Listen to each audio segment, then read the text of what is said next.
Donald Trump attempted to give a speech yesterday in Michigan. A heckler pounded Trump, calling him a pedophile protector. At certain points, Trump's brain short circuited so badly that the crowd was silenced. Cognitive tests, my ass. There are about a dozen or so things that took place at this speech where if it were Biden or Obama who did one of them, it would be a week of coverage on Fox News and right wing media going crazy. Here is a heckler, pedophile protector, yelling at Trump, and Trump goes, he's a communist. Take a look. Annually. That means outside countries and companies were coming in and just robbing us blind. And it was causing tremendous problems for your jobs. But now all of that is changing because I placed historic tariffs on foreign producers and manufacturers, including a 25% tariff on foreign automobiles, something that no other president had the courage to ever do.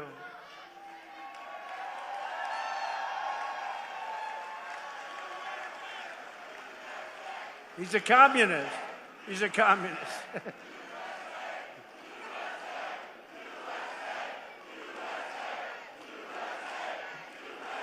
Thank you.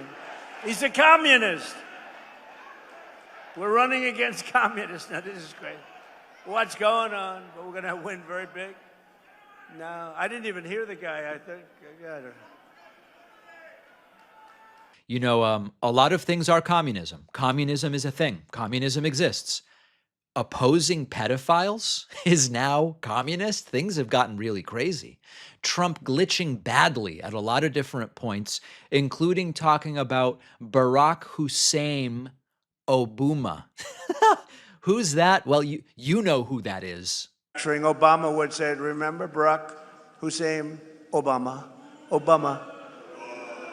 Donald Trump also saying Democrats want to take your houses and they want to take your money.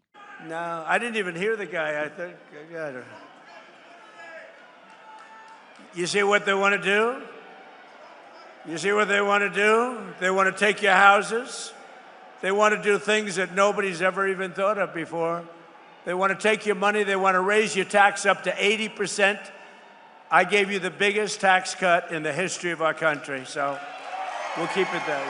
This reminds me of under Biden, there won't be heating or cooling or windows or energy or groceries or gasoline. Turns out none of that stuff happened. And then this moment really silencing the crowd, and you know why. Trump says this is the best year the country has ever had. Little bit of an overstatement. Take a look. Years, bad years. We're having the single greatest year we've ever had as a country. We're not going to let these people destroy it. So let's review. Gas prices are up. Mortgage rates are up. Residential energy prices are up. Gas prices are up. We're at war in Iran, optional. Inflation's higher than when Biden left. And the national debt is up, which Trump promised would be completely eliminated. And this has been the best year. Now, maybe it's been the best year for Trump and his friends. Trump did make 1.2 to 1.4 million from crypto in 2025.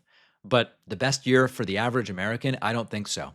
If you believe that we have just time warped back to July of 2020, we haven't. But Donald Trump is still making the same promises about healthcare. We will pass the Great Healthcare Plan. That's what it's called, the Great Healthcare Plan, to stop all payments to big insurance companies and give the money directly to you, the people, so that they can buy their own health care, which will be much less expensive and be a much better health care. Very simple. That video was not from 2020. That video was not from 2017. That video was from 2026. I'm not holding my breath for that healthcare plan. I hope you aren't either. First, really quick, a word from our sponsor. Most of my work is not just what happens on camera. It's the prep, the calls, meeting with my team, figuring out what ideas do we want to produce. And this is why the Plod Note Pro has been so useful for me. They're one of our sponsors. The Plod Note Pro is about the size of a credit card. It's thin enough to slide into a wallet. It attaches magnetically to the back of my phone, and I can use it for meetings, calls, interviews, brainstorming. If I want to talk through an idea without stopping to type notes as I go. I just hit record. I have my conversation. Plod will transcribe the audio. It'll separate the speakers, give me a summary of the points that were most important, and even turn that into action items of what do I have to do. I can also search everything later with the Ask Plod feature. And Plod is also built around enterprise level privacy and security standards.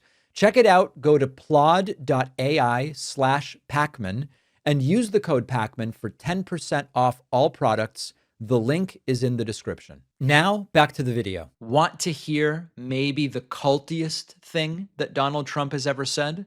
Trump goes, "I've done more for you than your parents." Mary, I hate to say it, you wouldn't have an auto industry right now if they got elected. You wouldn't have an auto industry.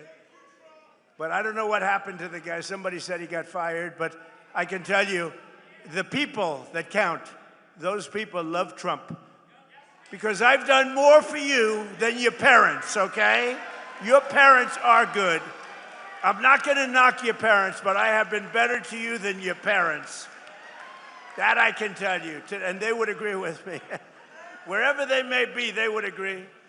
Today, I'm proud. There is a lot of cult psychology in there.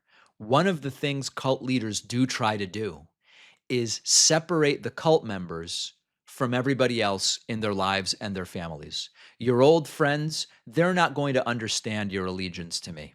Your family may say they're worried about you. Ignore all of that. Trust me. And that is a version of what Donald Trump is saying there. A dementia moment, as it is being described, Trump talking about the reflecting pond. And he says the reflecting pond is in the hospital now. What? Take a look. All over the city, and monuments and waterfalls and everything. The beautiful reflecting pond where we get, I mean, we did some job. Somebody comes along and starts cutting it with a knife. They're sick. But it's in the hospital now, but it's going to get better very soon. It's almost ready to open. Just another misfire. These are the neurons don't seem to be connecting properly. And although we might look at some of this stuff and kind of laugh, a lot of it is very serious. For example, Trump, we know, is trying to suppress people's ability to vote in the midterms so that they don't get crushed. And then he goes, oh, mail-in ballots are a disaster. And Trump plays a game where he says when he voted, he was asked for ID. But Trump voted by mail. Take a look. And hopefully there will be no mail-in ballots. Mail-in ballots are inherently corrupt, except for illness, disability, military deployment, or travel. If you're in the military, you're far away, absolutely. If you have to go someplace, absolutely. But mail-in ballots have proven to be a disaster. We're the only country in the world that in this form does them. There's no other country in the world because they're crooked. They pass through too many hands. When you go to a voter booth, even me, I went to vote.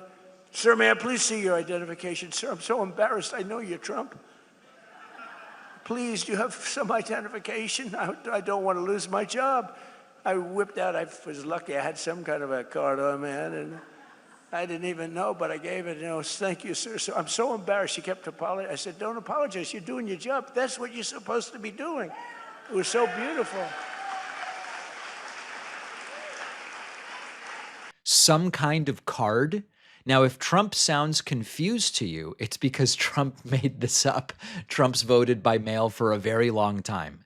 The words being made up continue, not only mutilization, but Trump coining the word mutilize, still making up words. No men in women's sports, and no transgender surgery, and the mutilization of your children. They mutilize your children. I thought they were against postmodernism, where anything can be whatever you want it to be. And I'm not that they understand what postmodernism is, but they have this idea that the left says anything can be anything. Mutilize, that's now what you're saying. And then finally, Trump saying they always try to blame me for high gas prices. I have nothing to do with it. You can tell Trump really cares, can't you? They always try and blame me for high prices. I have my first news conference. I win, I have a news conference like a day later. And I say, any questions? Why are prices so high? You have to understand, I just got there. They say eggs. I remember eggs. Eggs were like 4 or 5 times higher than they were a few years ago. You couldn't get eggs. They wanted me to use plastic eggs for the Easter egg hunt because they were unable to get eggs. And I said, we'll take care of it. We got it taken care of quickly. Now eggs are much lower than they were when we first started. And that's true with everything else. And you'll see how true it's going to be after we get rid of the nuclear threat of Iran, which will be very quickly. But I had nothing to do with it. His commentary on gas prices really needs to be made into a supercut for a campaign ad. Oh, I don't think at all about the financial situations of Americans when I go into Iran. Give me a break. They're complaining to me about prices. Give me a break. Affordability. Democrats made that up. I have nothing to do with that. I want nothing to do with that. That is such a compelling message to go out in November and vote for anybody but these clowns.